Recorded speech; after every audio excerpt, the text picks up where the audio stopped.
For years, a billionaire convinced the world his son Ethan was trapped in silence by a rare disorder, never speaking a word.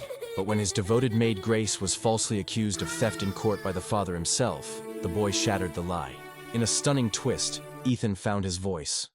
Not out of fear, but to expose a web of deception, fraud, and hidden abuse that rocked their empire. For years, a powerful billionaire had convinced the world that his young son was trapped in silence, afflicted by a rare neurological disorder that rendered him completely nonverbal.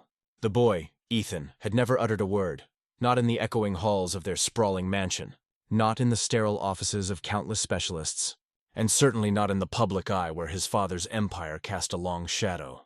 Richard Hargrove, the tycoon behind a global tech conglomerate, wore his grief like a badge of honor, often appearing on news segments with a heavy heart, pleading for understanding and support.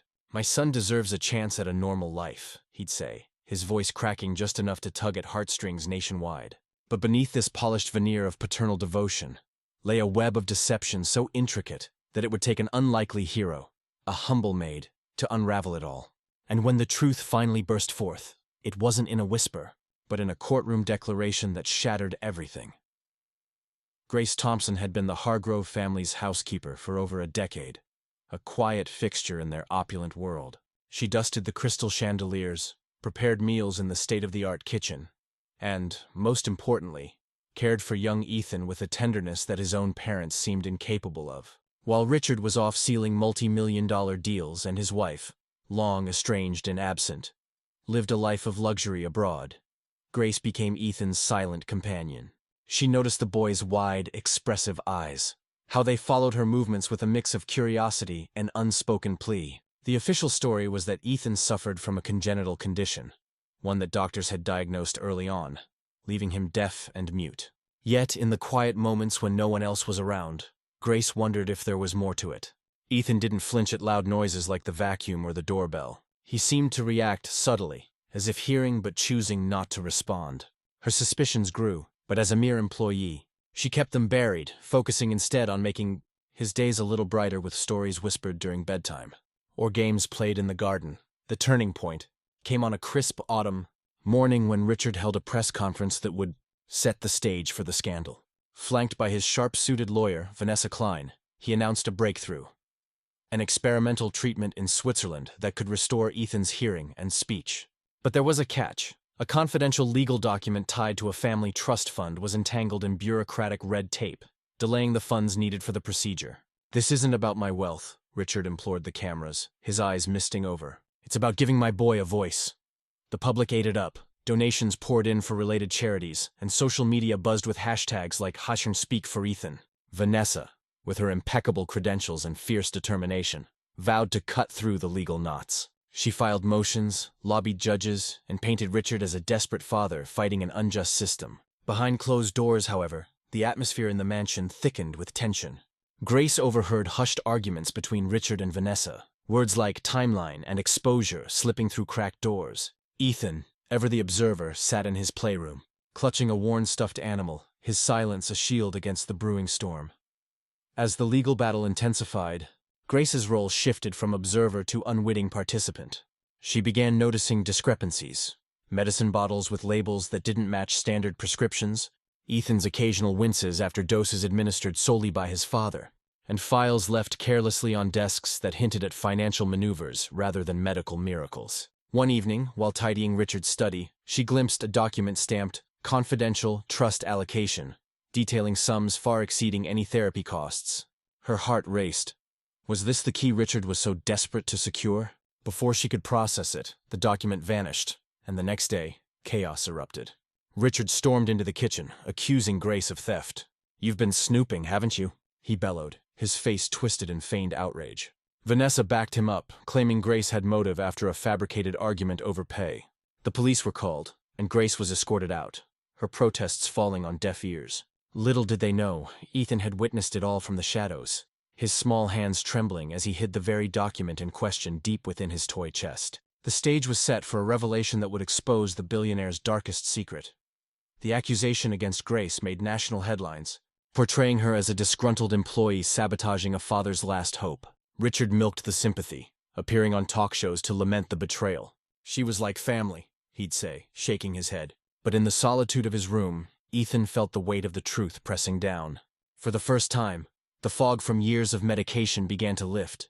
He'd secretly stopped swallowing the bitter liquid, spitting it out when unobserved. Sounds sharpened, words formed in his mind, and memories clarified. He knew his father wasn't the hero the world saw. He was the architect of his silence, using drugs to maintain the illusion for financial gain. As the court date loomed, where Grace would face charges, Ethan resolved to act. The boy who had never spoken was about to find his voice, not for himself, but for the woman who had truly loved him. The courtroom would become the arena where lies crumbled, and a child's truth roared. Richard Hargrove's ascent to billionaire status was the stuff of business legends, a tale spun from humble beginnings in a small Midwestern town to dominating the tech world with innovative software that revolutionized data security. Born to working-class parents, Richard showed an early knack for coding, hacking together programs in his garage that caught the eye of venture capitalists. By his mid-20s, he'd founded Hargrove Tech, a company that promised unbreakable encryption for corporations worldwide. The firm exploded during the dot-com boom, and Richard's net worth skyrocketed into the billions as governments and Fortune 500 companies lined up for his services. He became a fixture at elite galas, rubbing shoulders with presidents and celebrities, his charisma masking a ruthless ambition that crushed competitors without mercy. Yet, amid the glitz, Richard crafted a public image of the devoted family man, often posing for magazine spreads with his young son Ethan, whose tragic condition added a layer of vulnerability to his otherwise invincible persona. The Hargrove family facade was meticulously maintained, a polished exterior hiding fractures that ran deep. Richard's marriage to Elena, a former model he'd met at a charity event, was portrayed as a fairy tale, but insiders whispered of her growing disillusionment with his workaholic ways. Elena had given birth to Ethan amid fanfare, but complications during delivery were cited as the root of the boy's issues, though medical records were suspiciously sealed. As Ethan's silence persisted, Elena distanced herself, eventually filing for divorce and retreating to a villa in the French Riviera, leaving Richard as the sole parent in the spotlight. He hired nannies and tutors, but none stayed long, citing the mansion's cold atmosphere. Richard's public statements always emphasized his unwavering commitment. "Ethan is my world. I'd give everything to hear him say, 'Dad.'" Photos of father and son at parks or hospitals went viral, bolstering his image as a hero battling fate. But at home, Richard's interactions with Ethan were perfunctory. More photo op than genuine bond, his attention divided between board meetings and secret dealings. Vanessa Klein entered the picture as more than just a lawyer. She was Richard's confidant, a sharp-minded attorney who'd risen through the ranks at a top firm before joining Hargrove Tech's legal team. With her impeccable suits and unyielding gaze, Vanessa handled everything from patent disputes to personal matters, including the trust fund tied to Ethan's care. Rumors swirled of a closer relationship between her and Richard, but they dismissed them as tabloid fodder. Vanessa's role in the family narrative was crucial. She orchestrated the press releases about Ethan's condition, ensuring the story evoked maximum sympathy. "We're fighting for every child like Ethan," she'd declare in interviews, her passion seemingly genuine. Together, Richard and Vanessa built an impenetrable wall around the truth, using Ethan's silence as leverage for tax breaks, charitable deductions, and access to exclusive funds meant for rare diseases. The mansion, a sprawling estate in the hills overlooking the city, symbolized their success. Marble floors, infinity pools, and a private theater. Yet it echoed with emptiness. Ethan's room a sanctuary of toys and silence, where he spent hours staring out windows, his world confined by invisible chains. As Richard's empire expanded, so did the cracks in his carefully curated life. Whispers in boardrooms suggested financial irregularities, offshore accounts, questionable investments, but Richard's PR machine quashed them swiftly. Ethan's condition became a convenient shield. Any scrutiny was deflected as insensitive to a grieving father. Richard donated millions to neurological research, hosting galas where guests mingled under chandeliers, toasting to hope for Ethan. But behind the scenes, funds were siphoned, therapies exaggerated or invented. Vanessa managed the legal acrobatics, forging alliances with judges and lobbyists to keep the trust fund flowing. Ethan's daily routine was regimented, morning meds administered by Richard himself, afternoons with specialists who filed glowing but vague reports, evenings alone with books he couldn't discuss. The boy? Grace Thompson's life before the Hargrove mansion was one of quiet resilience, shaped by a childhood in a bustling foster system that taught her the value of kindness amid chaos.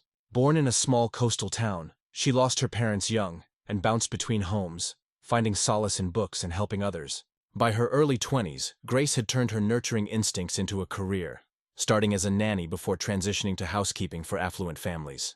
Her reputation for discretion and warmth led her to the Hargroves a decade ago, where she accepted the position despite warnings about Richard's demanding nature. From day one, Grace immersed herself in the role, transforming the sterile mansion into something resembling a home with fresh flowers and homemade treats.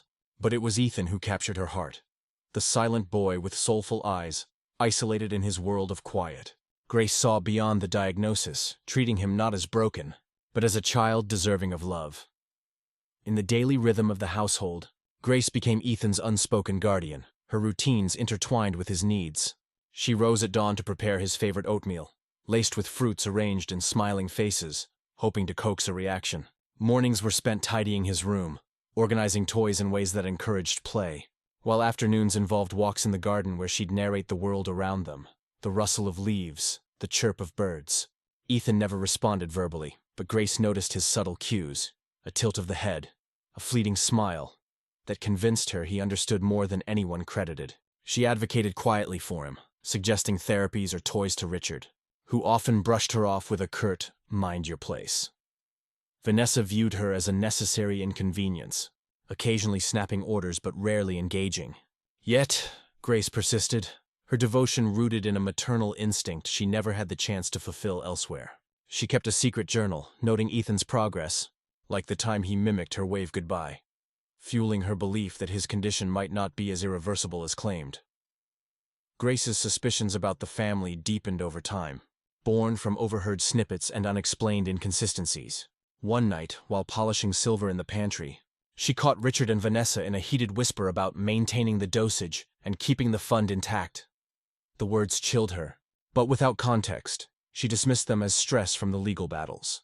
Ethan's meds, always handled exclusively by Richard, smelled oddly chemical, and Grace once found an empty vial in the trash with a label from an obscure pharmacy. She researched it discreetly on her phone, discovering it was a sedative not typically prescribed for children.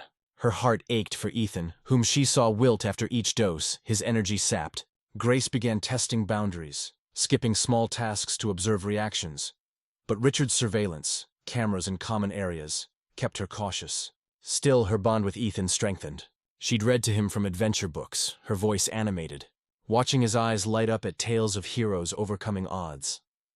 As the public campaign for Ethan's treatment ramped up, Grace's role evolved into that of a silent ally, her empathy clashing with the family's opportunism.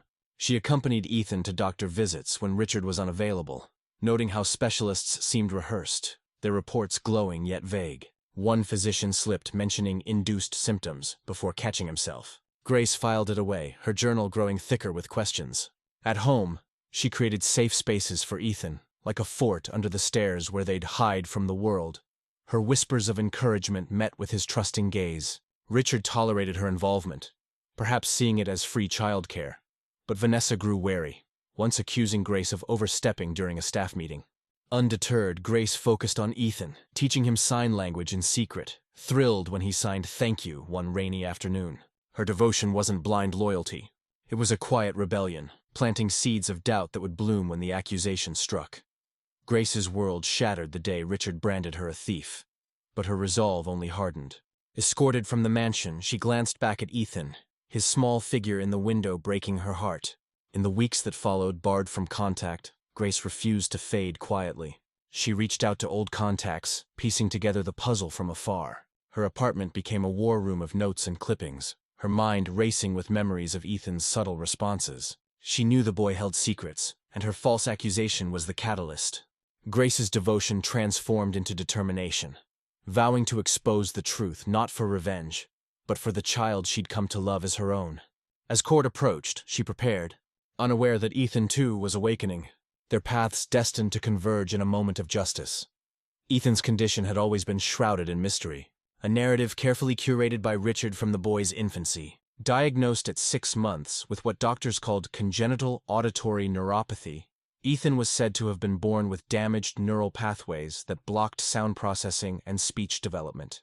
Medical files, sealed under privacy laws, painted a picture of a child forever silent, reliant on visual cues and gestures. Richard paraded a carousel of specialists, neurologists from Harvard, therapists from Europe, each confirming the prognosis with somber nods. Yet inconsistencies lingered.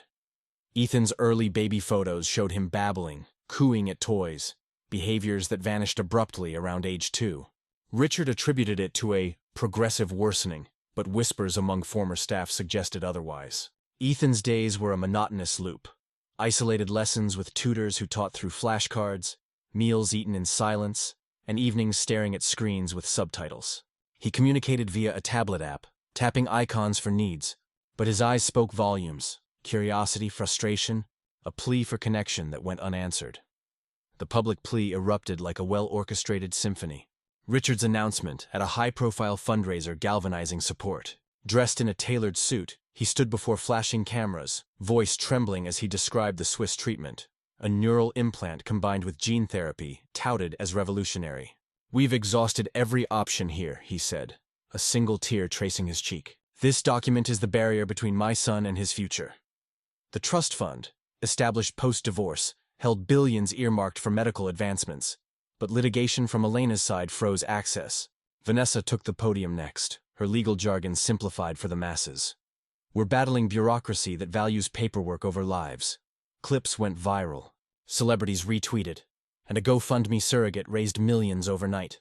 Hashtags trended, petitions circulated, pressuring courts to expedite. Richard's stock soared 15%, analysts crediting the humanizing effect on his brand. Behind the scenes, Vanessa filed emergency motions, her arguments laced with emotional appeals, while Richard hosted private dinners with judges, subtly influencing outcomes.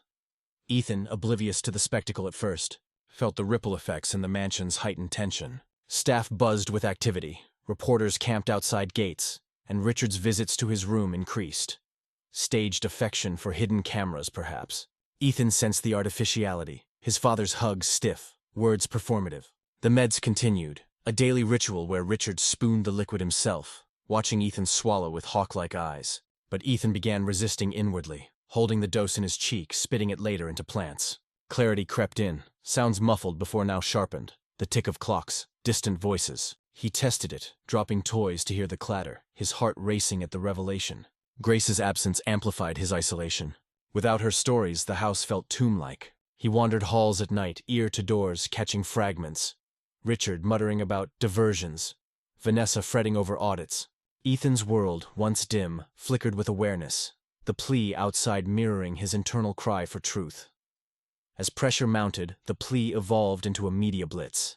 Richard appeared on morning shows, Ethan by his side in carefully edited footage, never speaking, always the poignant prop. "Look into his eyes," Richard urged. "He has so much to say." Vanessa's courtroom victories mounted, partial releases of funds teased, but the core document remained elusive, cited as sensitive in filings. Public sympathy swelled. Protests outside courthouses demanded action. Yet, cracks appeared. A leaked email suggested the treatment's efficacy was overstated, dismissed as forgery. Ethan, now hearing whispers clearly, pieced puzzles. The meds weren't helping. They were hindering. One night, he overheard Richard confess to Vanessa, "As long as he stays quiet, the narrative holds." Terror mixed with empowerment. Ethan realized his silence was manufactured, a tool for gain. He began hoarding clues, scribbling notes in hidden spots, his mysterious condition unraveling from within. The plea's climax approached with the court hearing on the document, Richard's desperation peaking. He ramped up interviews, painting Grace's betrayal as the final obstacle.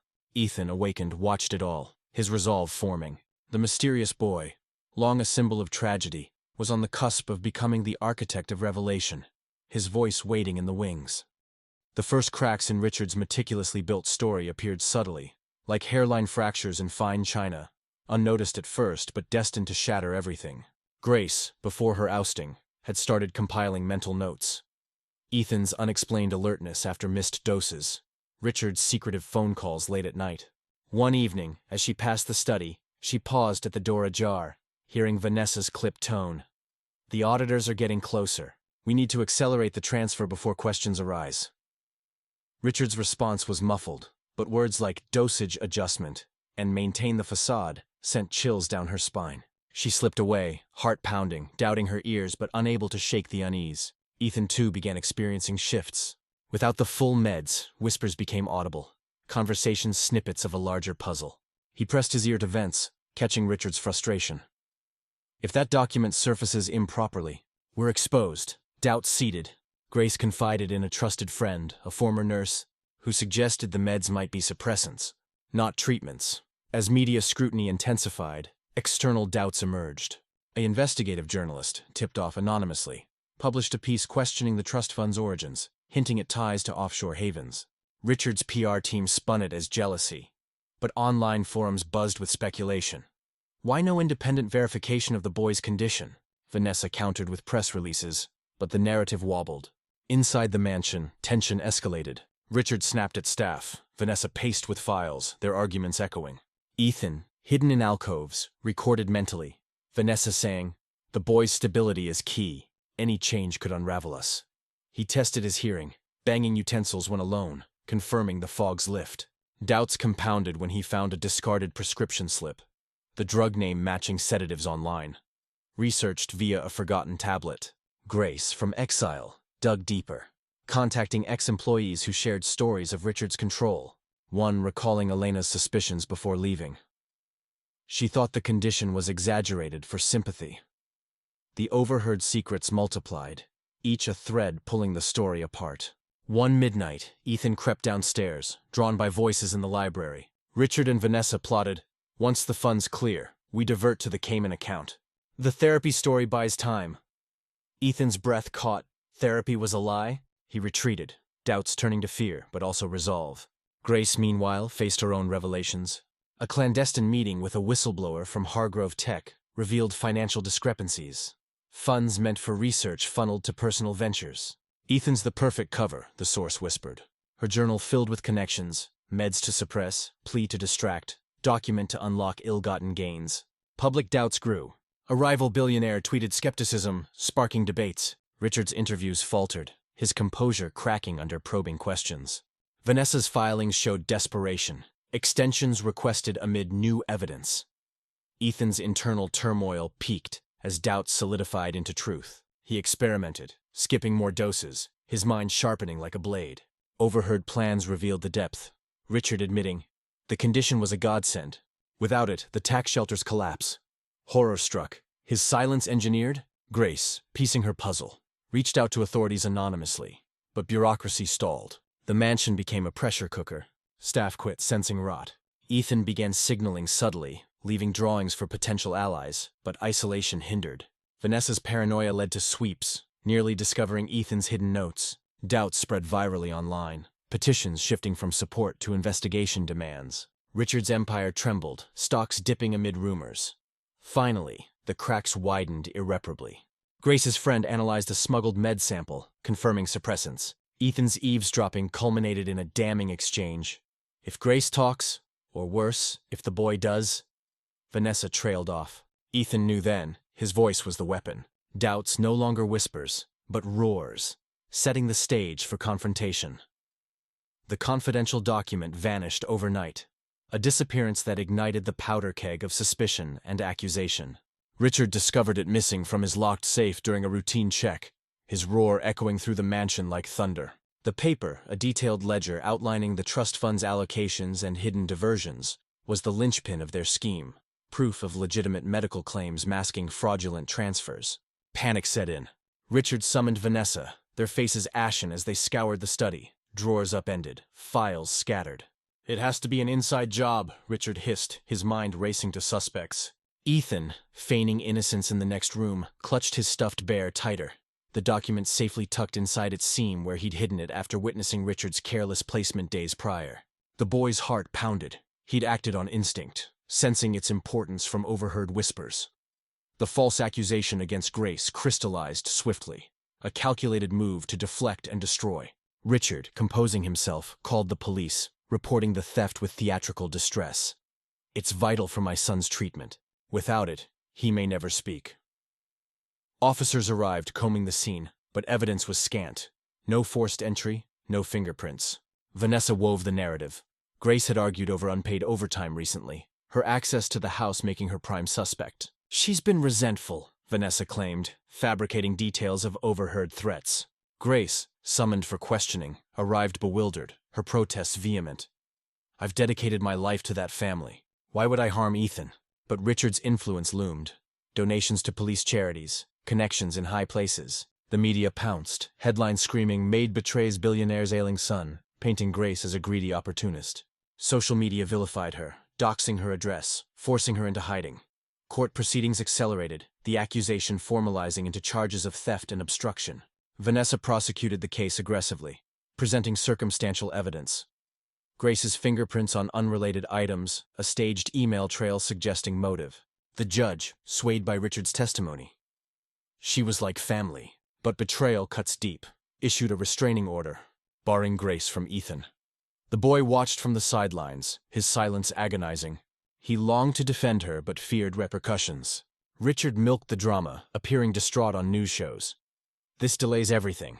My boy's future hangs in the balance." Public outrage swelled against Grace, petitions demanding justice. Yet, cracks in the accusation emerged, alibis from neighbors. Grace's spotless record, but buried under the billionaire's narrative. Ethan's turmoil deepened amid the chaos. The hidden document, a burning secret. He overheard Richard and Vanessa gloating. "With her out, we buy time to forge a duplicate." Guilt gnawed. Grace suffered for his act. Grace, fighting back, hired a modest lawyer, gathering character witnesses. But resources paled against Richard's arsenal. The mansion fortified, security tightened, isolating Ethan further. The false accusation, meant to silence doubts, instead amplified them. Whispers of setup circulating online. As trial neared, the accusation's fragility showed. Grace's defense uncovered inconsistencies. Safe logs showing Richard's access post-disappearance. But pressure mounted, Grace facing jail. Ethan resolved, the courtroom would be his arena. Ethan's awakening began in whispers, a gradual emergence from the med-induced haze that had cloaked his world. Weeks after Grace's departure, he perfected his deception. Opening his mouth for the spoon, holding the liquid, spitting it into tissues hidden under his bed. Each skipped dose lifted veils. Sounds crystallized, from the hum of appliances to distant conversations. At first, terror gripped him. The world assaulted his senses, overwhelming. But curiosity prevailed. He tested boundaries, whispering to himself in mirrors, his voice raspy, unused. "Hello," he mouthed, the vibration strange yet empowering. Memories flooded, early words stifled, meds starting young. He realized the treatment was imprisonment. Nights became vigils, ear to walls, piecing the puzzle. Richard and Vanessa's voices carried, "The duplicate's ready. Once approved, funds flow." Ethan's heart raced. Confirmation of fraud. The secret recordings marked his shift from victim to avenger. A child's ingenuity against adult deceit. Unearthing an old voice recorder from toy bins, a gift from Grace, he tested it, capturing ambient sounds. Batteries scavenged from remotes. He hid it nightly near vents, pressing record before feigning sleep. Mornings, he listened in seclusion, transcribing key phrases in a notebook under floorboards. The tapes amassed, Vanessa admitting, "The sedatives were genius. Keeps him compliant." Richard laughing. "Public eats the sob story. Millions in deductions." Each revelation fueled resolve. Doubts erased. He labeled cassettes numerically, a clandestine archive. Risks mounted. Once, Vanessa entered unexpectedly. But Ethan played dumb, recorder concealed. His awakening deepened. He practiced speech, mimicking TV dialogues, voice strengthening. Hearing fully restored, he discerned lies in Richard's bedtime stories. The affection performative. Overheard plots unveiled the scheme's breadth. Trust fund as slush. Ethan's conditioned tax shield. Therapy a diversion. One tape captured panic. "If auditors link the offshore, we're done." Ethan's empathy for Grace surged. Recordings mentioned framing her to eliminate loose ends. He planned delivery, but isolation hindered. Awakening extended to emotions, anger at betrayal, love for Grace's memory. He drew maps of escape routes, stashed supplies, flashlight, key copies. Recordings grew bolder.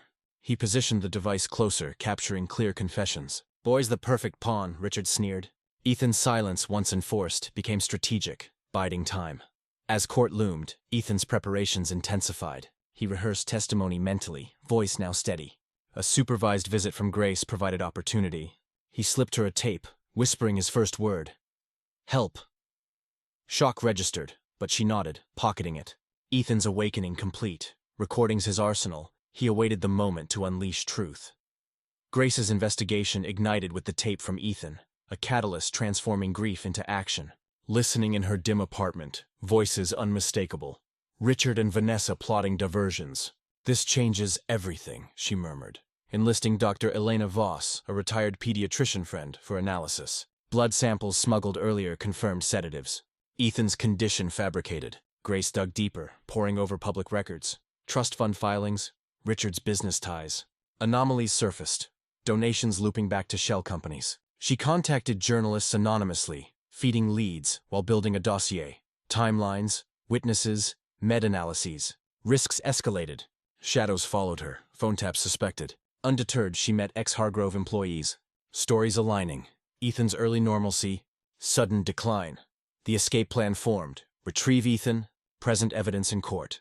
Planning meticulously, Grace coordinated with Dr. Voss for medical backing, a lawyer for filings. The mansion's layout memorized. She identified weak points. Garden gate, lax night security. Ethan, via smuggled notes during visits, confirmed readiness, documents location. Grace amassed tools. Burner phones, disguises, a safe house rental. Rehearsals mental. Entry at dusk. Signal Ethan, exit swiftly. Ethical qualms arose, kidnapping charges? But Ethan's safety paramount. Investigation yielded bombshell. Document scans linking fraud to Vanessa's firm.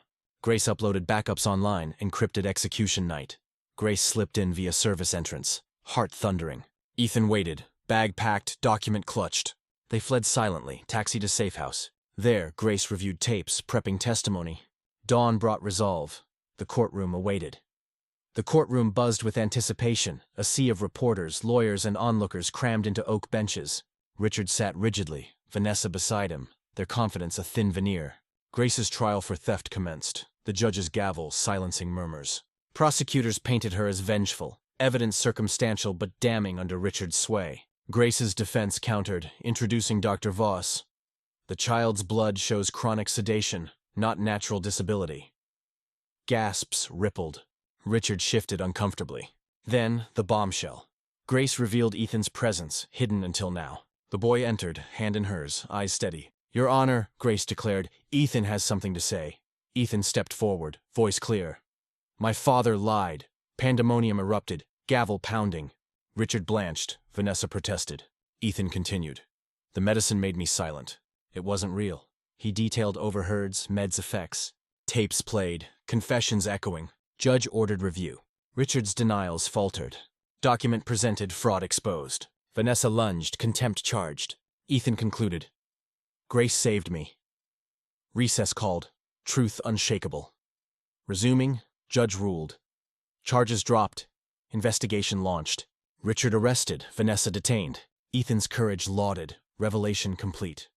Justice descended swiftly. Richard and Vanessa convicted of fraud, abuse, embezzlement. Sentences, decades behind bars, assets seized. Ethan awarded trust funds, guardianship to Grace. They rebuilt, quiet home, school, therapy. Ethan thrived, voice strong, friends made. Grace founded advocacy group, Ethan's story inspiring reforms. A new beginning dawned, scars healing in love's light.